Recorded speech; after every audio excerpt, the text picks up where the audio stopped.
হতাশা মাদক দিয়ে দূর হয় না। হতাশা দূর হবে, বলে দিব, তিনটা জিনিস, মাত্র তিনটা। কয়টা ভাই? এক, 5 ওয়াক্ত নামাজ। এক কি?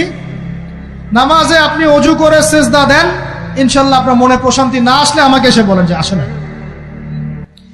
চোখের পানি, মনের আবেগ, যা আছে আপনার ভিতরে, কষ্ট, দুঃখ, যন্ত্রণা, সব আল্লাহকে ঢেলে দিবেন ইনশাল্লাহ। নিজের আবেগ ধরে রাখবেন এখানে, আপনি আল্লাহর জন্য ঢেলে দিবেন। মানুষকে আবেগ দেখা কি লাভ? মানুষ আপনার চোখের পানির মর্ম বুঝবে? মানুষ কি মানুষের চোখের পানির মর্ম বুঝে? আপনার পিতা যদি মারা যায়, আমার কাছে এসে দোয়া চান কান্নাকাটি করে, আমি দোয়া করতে পারবো, কিন্তু আমি কিন্তু আপনার ফিলিংসটা বুঝতে পারবো না। আপনার অনুভূতি কে বুঝতে পারবেন?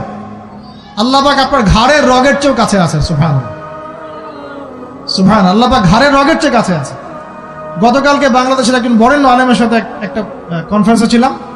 উনি বলছিলেন যে এক ব্যক্তি, এটা শোনেন, এক ব্যক্তি খুব তার শখ যে তিনি সাহাবীদের মতো নামাজ পড়া শিখবেন। কথা বুঝতে পারছেন?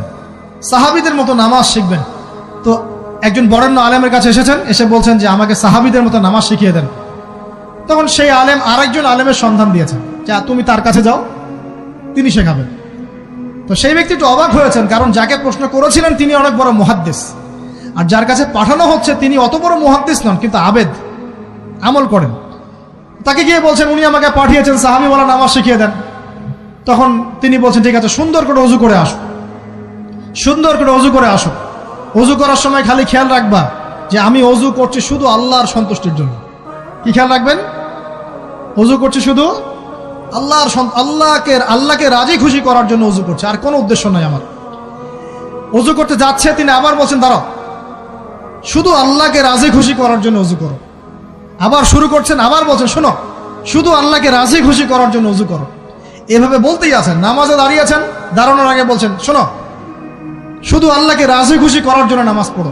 বলতেই আছেন। এক পর্যায়ে সে ব্যক্তি নামাজ শুরু করলো, নামাজে মনোযোগ এদিক ওদিকে যায়, আর তার মাথায় এটা আসে, এই শুধু আল্লাহকে রাজি খুশি করার জন্য আমাকে নামাজ পড়তে হবে, শুধু আল্লাহকে রাজি খুশি করার জন্য নামাজ পড়তে হবে। এই চিন্তা তার মনের মধ্যে ঘুরপাক খাচ্ছে। এভাবে নামাজটা সে শেষ করেছে। শেষ করে চিন্তা করছে যে নামাজ তো পুরোপুরি মনোযোগ দিতে পারলাম না, বারবার মাথার মধ্যে এরকম চিন্তা আসছে, আল্লাহ আমাকে তুমি মাফ করে দাও, নামাজটা আমার মনে হলো না ঠিক মতো। তখন সে ফিরে এসে তার সে ওস্তাদকে বলছেন আমার তো নামাজ এরকম করে পড়লাম, কিন্তু শেষমেশ মনে হলো যে নামাজটা হয়তো কবুল হয় নাই, আল্লাহর কাছে খুব মাফ চাইলাম, আল্লাহ আমাকে মাফ করে দাও, নামাজটা মনে হলো না। তখন সেই যে প্রথম ব্যক্তি যিনি পাঠিয়েছেন তিনি বলছেন এটাই হলো সাহাবী বলা নামাজ। তারা আল্লাহকে রাজি খুশি করার জন্য নামাজ পড়তেন, নামাজ শেষ করে আল্লাহর কাছে ইস্তেগফার করতেন, আল্লাহ কিছুই হলো না, কিছুই হলো না। আমার কথা কি বুঝতে পারছেন? অতএব আল্লাহকে রাজি খুশি করার জন্য আপনি আপনার আবেগ, আপনার ইবাদত সব ঢেলে দিবেন ইনশাআল্লাহ। অন্য কারো কাছে কিছু পাওয়ার আশা করবেন। আমাকে আল্লাহ পাঠিয়েছেন দুনিয়াতে নামাজ পড়তে, রোজা রাখতে, দিনের প্রচার করতে, দিনের জ্ঞান অর্জন করতে, এই তো। তা আমি একজন মেয়ের জন্য জীবন নষ্ট করে দিব কেন? আমি তাহলে আল্লাহর কাছে কি মুখ দেখাবো, আর নবীর কাছে কি মুখ দেখাবো? ওখানে গিয়ে বলবো আল্লাহ আমি আমার অমুক প্রেমিকার জন্য আশেক হয়ে একদম জীবন দিয়ে দিয়েছি, আত্মহত্যা করেছি। গেছে ভাই, যাইতে দেন। যে ব্যক্তি আপনার অবস্থানকে মূল্যায়ন করে নাই, সে আপনার যোগ্য ছিল না। এখন আপনি কি করবেন? নিজের অবস্থান উন্নত করেন, আপনার পিছনে লাইন ধরে ঘুরবে ইনশাআল্লাহ। এটাই বাস্তবতা। দুনিয়া খুব খারাপ জিনিস।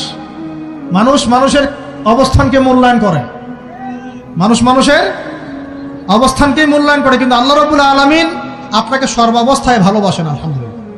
এই যে আমরা এখন অনেক পাপ করছি না, আল্লাহ কি আমাদেরকে আযাব দিয়ে ধ্বংস করে দিয়েছেন? আল্লাহ পাক এখনো আমাদেরকে ভালোবাসেন, রহম করেন, আল্লাহ পাক অপেক্ষা করছেন কখন তওবা করবে, আমি তওবা কবুল করব। এই কখন আমার বান্দা খালি একবার বলে আস্তাগফিরুল্লাহ, আল্লাহ পাক সাথে সাথে মাফ করে দিবেন। আর সেই আল্লাহকে ভুলে আপনি কার পিছনে ছুটছেন? আমরা কিন্তু নিয়াত করতে পারি ভাই যে আমরা যারা ওয়াজ শুনলাম জীবনে কোনোদিন সিগারেটে হাত দিব না ইনশাআল্লাহ। রাজি আছি ভাই? অন্য বড় বড় জিনিস তো বহুত দূরের কথা। আচ্ছা, অনেকে রাজি হয় নাই কেন? আপনারা কি অলরেডি আসক্ত? আমি অনেক ভাইকে দেখেছি মাশাআল্লাহ ইফতার খুলেই একদম বেনসন টানা শুরু করে। হ্যাঁ, এটা যে হারাম আপনাদের কেউ ওয়াজ করে শোনায় নাই? এটাকে কি মনে করেন আপনারা, হারাম না হালাল? কেউ বলেছে মাকরুহ, নাকি মাকরুহ ফতোয়া দিয়েছে?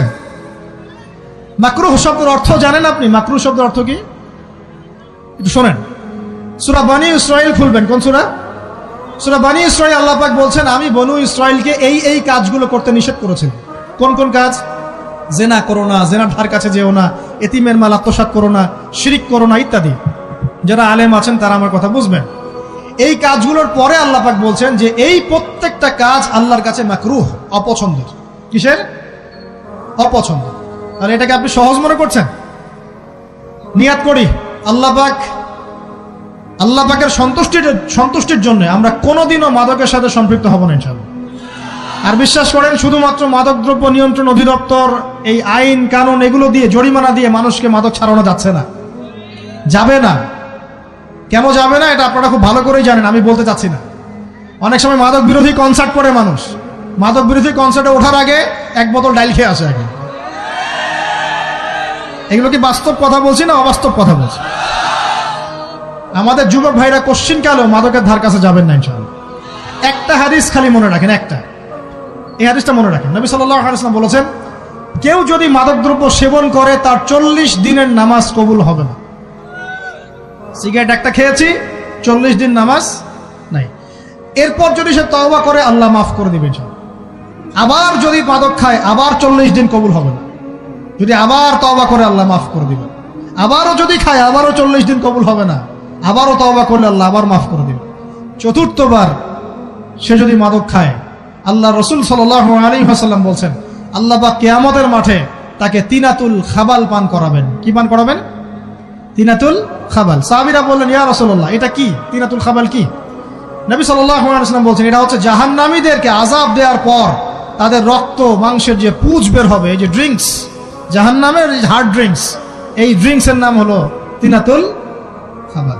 আল্লাহ পাক আমাদের সবাইকে মাদক থেকে বাঁচিয়ে রাখে। আমল হচ্ছে কোরআন তেলাওয়াত। যে ব্যক্তি কোরআন তেলাওয়াত করতে পারে নিয়মিত, তার মনের মধ্যে এই হতাশা, এই ভীরুতা, এই কাপুরুষতা কিচ্ছু আসবে না ইনশাআল্লাহ। আমি গ্যারান্টি দিচ্ছি আপনাকে, হতাশা আসবেই না আপনার মনে যদি আপনি কোরআন বুঝতে পারেন। কোরআনের একটা আয়াত নিয়ে কোনো সময় দেখা যায় 2-3 ঘন্টা সময় পার হয়ে যাচ্ছে, আয়াতটা ছেড়ে সামনে যেতে পারছি না। কোরআনের ভিতরে ঢুকলে আপনি দুনিয়ায় ভুলে যাবেন কি হচ্ছে আশপাশে। আমি এমন অনেক আলেমকে দেখেছি যে একটা বই, পাতলা একটা বই, আরবি বই নিয়ে পড়া শুরু করেছেন, ওই যে ফজরের পরে জোহরের ওয়াক্ত হয়ে যাচ্ছে, বইটাই শেষ করতে পারেননি। বুঝতে পারবেন না, যখন আপনি ইলমের ভিতরে ঢুকে যাবেন, কোরআনের ভিতরে, হাদিসের ভিতরে, আপনার দুনিয়ার খেয়ালই নাই।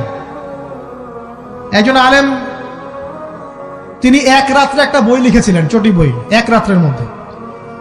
বলা হচ্ছে, তার সম্পর্কে বলা হচ্ছে যে রাতের খাবার তাকে দেয়া হয়েছে যে আপনি এটা খেয়ে নেন।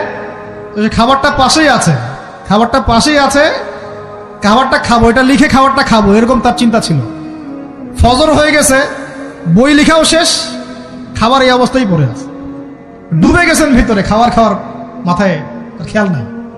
এরকম হয়। একজন মনীষী, বিখ্যাত মনীষী, রিয়াদুস সালেহিন কিতাবের রাইটার, সংকলক আল্লামা নববী রাহিমাহুল্লাহ, এরকম সারা রাত চলে গেছে, পাশে 2টা খেজুর, ওই 2টা খেজুর খাওয়ারই সময় পান। হাদিস নিয়ে গবেষণা করতে রাত পার হয়ে গেছে। আমি বলতে চাচ্ছি, যখন ইলমের ভিতরে, কোরআন হাদিসের ভিতরে ঢুকে যাবেন, আপনার দুনিয়ার খেয়াল আপনার চলে যাবেন ইনশাআল্লাহ। এই টেনশন, হতাশা, এই সেই বাদ, তখনই আল্লাহ পাক আপনাকে তার পক্ষ থেকে রহমত দিবেন, বরকত দিবেন, আল্লাহ আপনার দুনিয়ার কাজগুলো করে দিবেন ইনশাআল্লাহ। তখন দেখবেন কেউ আপনার দুনিয়ার ওই কাজটা করে দিয়েছে, কেউ ওই কাজটা করে দিয়েছে, কেউ বাসায় খাবার পাঠিয়ে দিয়েছে, আল্লাহ পাকই এগুলো করাই দিবেন ইনশাআল্লাহ। তো প্রিয় ভাইরা, মাদকে যাবো না আল্লাহর কাছে আসবো? 2 নাম্বার কোরআন তেলাওয়াত, 3 নাম্বার আল্লাহর জিকির। 3 নাম্বার কি ভাই? আল্লাহর জিকির। চলতে ফিরতে সব সময় মুখ চলতে থাকবে, মুখ না চললেও মনে মনে মন তাজা থাকবে, মনে মনে জিকির হতে থাকবে। মনে মনে জিকির করতে পারেন? মুখ নড়বে না, কিন্তু মনে মনে আপনার একটা জিকির হতে থাকবে, সুবহানাল্লাহ ওয়া আলহামদুলিল্লাহ, লা ইলাহা ইল্লাল্লাহ, আল্লাহু আকবার। করা যাবে? পারে। মানুষের মন কখনো চুপ করে থাকে না, কিন্তু মানুষের মন অলওয়েজ কিছু না কিছু চিন্তা করতে থাকে না, যতক্ষণ না ঘুমায় মানুষ। তো প্রিয় ভাইরা, বেশি বেশি জিকির করবো, সুবহানাল্লাহ, আলহামদুলিল্লাহ, লা ইলাহা ইল্লাল্লাহ, আল্লাহু আকবার, লা হাওলা ওয়ালা কুওয়াতা ইল্লা বিল্লাহ, এগুলো চলতে থাকবে। আল্লাহ পাক তৌফিক দান করুন, আমিন। আমরা আমাদের সমাজে যুবকদেরকে এরকম টিকটকে দেখছি, অনলাইনে আসক্ত দেখছি, জেনায় আসক্ত দেখছি, পর্নোগ্রাফিতে আসক্ত দেখছি। আমরা দেখছি আমাদের যুব সমাজকে মাদকে আসক্ত, কিশোর গ্যাংয়ে আসক্ত। এইগুলো কি আমাদের কাম্য ছিল ভাই? আমাদের কাম্য ছিল? এই অবস্থায় কি যুব সমাজ আল্লাহ পাকের দ্বীনের পতাকা হাতে নিয়ে আল্লাহর জমিনে দিন কায়েম করতে পারবে কিনা একটু আমাকে উত্তর দেন দেখি। এখন এই অবস্থায় পারবে? অতএব অবস্থার উন্নতি করতে হবে কিনা? উন্নতির জন্য রাজি আছে কিনা ইনশাআল্লাহ? আমরা চাই কি আল্লাহ পাকের দিনটা আল্লাহর জমিনে প্রতিষ্ঠা লাভ করুক, আল্লাহর দিন সবার ঘরে ঘরে পৌঁছে যাক, আল্লাহ পাকের দিনের যে সৌন্দর্য সবাই সেটাই, এই সৌরভটা সবাই পাক, আমরা চাই কিনা? সমাজে শান্তি প্রতিষ্ঠা হোক, আবার সেই রাসূলের মতো যুগ চলে আসুক, আমরা চাই কিনা? অতএব আমাদের সবাইকে যৌবনের এই প্রলোভনগুলো থেকে বেরিয়ে এসে আল্লাহ পাকের ইবাদতে আত্মনিয়োগ করতে হবে। আল্লাহ পাক আমাদের সবাইকে তৌফিক দান করুন, বলি আমিন। আমাদের সবাইকে আল্লাহ রাব্বুল আলামিন কুরআন এবং হাদিসের গভীর জ্ঞান অর্জন করার তৌফিক দান করুন, বেশি থেকে বেশি ইবাদত করার তৌফিক দান করুন। আল্লাহ পাক সবাইকে হারাম সমস্ত রিজিক থেকে বাঁচিয়ে রাখুন, জেনা, ব্যভিচার এবং নারীর ফিতনা, মাদক থেকে আল্লাহ বাঁচিয়ে রাখুন। আল্লাহ পাক আমাদের সবাইকে হালাল রিজিক, হালাল সম্পর্ক যথেষ্ট করে দিন। আল্লাহ পাক আমাদের সবাইকে যেন দিনের দাওয়াতের মেহনত করার তৌফিক দান করেন এবং আলেম ওলামার সাথে পরামর্শ করে দিন শেখার এবং বোঝার তৌফিক দান করেন। যুবতী দিনী বোনদের জন্য, এখানে বোনরা আছেন না? আছেন কি না? দিনী বোনরা আছেন? একটা নসিহত দিনী বোনদের জন্য আমি একটা নসিহত করতে চাচ্ছি, একটা নসিহত। আমার এই একটা নসিহত একটু মন দিয়ে শুনুন প্রিয় দিনী বোন। রাসূলুল্লাহ সাল্লাল্লাহু আলাইহি ওয়াসাল্লাম আমাদের দিনী বোনদের জন্য জান্নাতে যাওয়ার একটা ফর্মুলা বলে দিয়েছেন। আমি কি বলবো সেটা? আচ্ছা, রাসূলুল্লাহ সাল্লাল্লাহু আলাইহি ওয়াসাল্লাম বলেছেন আমাদের দিনী বোনেরা, আমাদের মায়েরা, এই নারী জাতি মাত্র 4টা কাজ করলে জান্নাতের যে কোনো দরজা দিয়ে ইচ্ছা প্রবেশ করতে পারবেন। খুশি হন নাই? কয়টা কাজ? মাত্র 4টা। এক, যদি আমাদের দিনী বোনেরা 5 ওয়াক্ত নামাজটা ওয়াক্ত মতো পড়ে, আল্লাহ পাক তৌফিক দান করুন, বলি আমিন। 2 নাম্বার, যদি তারা রমাদান মাসের রোজাটাকে ঠিক মতো আদায় করতে পারে। 1 নাম্বার 5 ওয়াক্ত নামাজ ঠিকঠাক আদায় করা, 2 নাম্বার রমজান মাসে সাওম রাখা, 3 নাম্বার তাদের লজ্জাস্থানের হেফাজত করা, মানে শরঈ পর্দা মেনটেন করা, শরঈ পর্দা মেনটেন করা। এবং আমি বলে দেই, চেহারাটা আপনাদের পর্দার অন্তর্ভুক্ত। এটা নিয়ে অনেক বাকবিতণ্ডা হয় না সমাজে, চেহারা দেখানো যাবে কি যাবে না ইত্যাদি।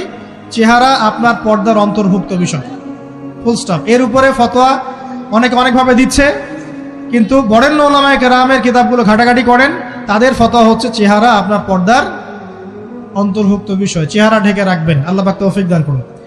চোখ থাকবে খোলা, ঠিক আছে।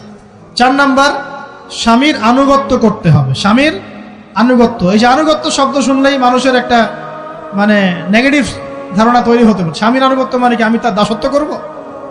আনুগত্য মানে, প্রিয় দিনী বোন, আনুগত্য মানে দাসত্ব নয়। আনুগত্য মানে কোরআন সুন্নাহর যে বিধানগুলো আপনার স্বামী আপনাকে পালন করতে বলবে, আপনি সেগুলো করবেন, আপনি করতে বাধ্য। কিন্তু স্বামী যদি কোরআন সুন্নাহর বাইরে কিছু করতে বলে, সেটা মানতে আপনি বাধ্য নন। স্বামী যদি আপনাকে বলে যে সুদ খাও, এই সুদী এনজিওতে আসো, নাম লেখাও। স্বামী যদি আপনাকে বলে যে আসো বেপর্দায় বাইরে যাই, সাজুগুজু করে বের হও, চলো ঘুরে আসে বেপর্দায়। স্বামী যদি বলে দেবরকে একটু খাবারটা দিয়ে আসো, আমার অফিসের কলিগ আসছে, খাবার পরিবেশন করো, আসো ডাইনিংয়ে আসো। এই যে হারাম কাজ, বেপর্দার আদেশ করছে, সুদের আদেশ করছে, আপনি সেগুলো পালন করবেন না। কিন্তু হালাল বৈধ যে কোনো বিষয় আপনি স্বামীর আনুগত্য করবেন, এটা আপনার উপর ফরজ। এই 4টা কাজ যদি আপনি করতে পারেন, জান্নাতের যে কোনো দরজা দিয়ে ইচ্ছা আপনি প্রবেশ করতে পারবেন ইনশাআল্লাহ। আল্লাহ পাক আমাদের দিনী বোনদেরকে এই 4টা কাজ করার তৌফিক দান করুন। আমাদের সবাইকে আল্লাহ পাক জান্নাতের জন্য কবুল করুন, বলি আমিন।